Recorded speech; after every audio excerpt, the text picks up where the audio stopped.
Эрхэм хүндэт Өвөр Монголын ардын намын дарга хорийг тавсгаалд болон намын бүх гишгүүд эрхэм зочид дэмжигч анд нутгийн амрыг барья. 1954 онд төрсөн миний үе. Өвөр Монгол нутагтаа ус цөмөжих явцад Хятадын коммунист намын ууртан засаг гэдэг үндэсний тухай бодлогын доор Өвөр монголчууд эрэг тэгш амар тайван жол жаргалтай амьдарч болно гэж итгэж явсан.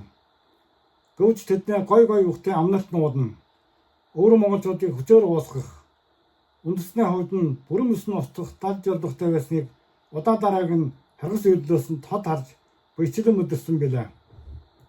Би Өвөр монголчуудын эрх чөлөө, тусгаар тогтнолын төлөөнөө 100 гаруй жилийн төмчлийн түүх, Өвөр Монголын ардын намын хүнээ түн бэрхшээл толгорч жаван зүтсэн замналтай танилцж, үндэсний аврахын төлөө нэгдсэн зохион байгуулалтын төмчих явдлын гүнзгий ач холбогдлыг ойлгосон суурин дээр 1979 онд оюутан байхдаа Өвөр монголчуудыг харгас цэцгээр алж хассан Малтаж ялгаа хөдөлгөөн өнгөрөөд 10 жил болж байсан Монгол залуучуудыг цан ханан гэтэж сав хэвэл харж ягсаалтад хийж байсан хүнд очив үед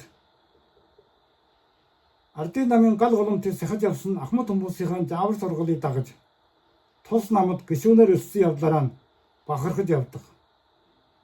Түүнээс хойш 46 жилийн турш би ардын намынхаа ариун үргийг цагаан ямгад санаж чадах бүхний хийхийг хичээж ирлээ.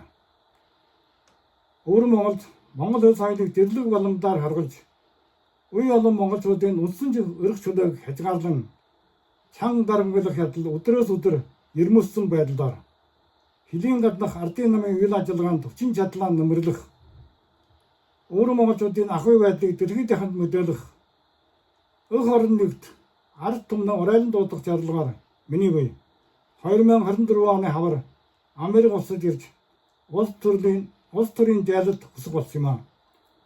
Наас минь дал давсан боловч 100 жил үргэлжлэх намын агуу эдэс Өвөр Монголын ирээдүйн төлөө амьсгаа татварчлан зүтгэх гээд бэлэн байна.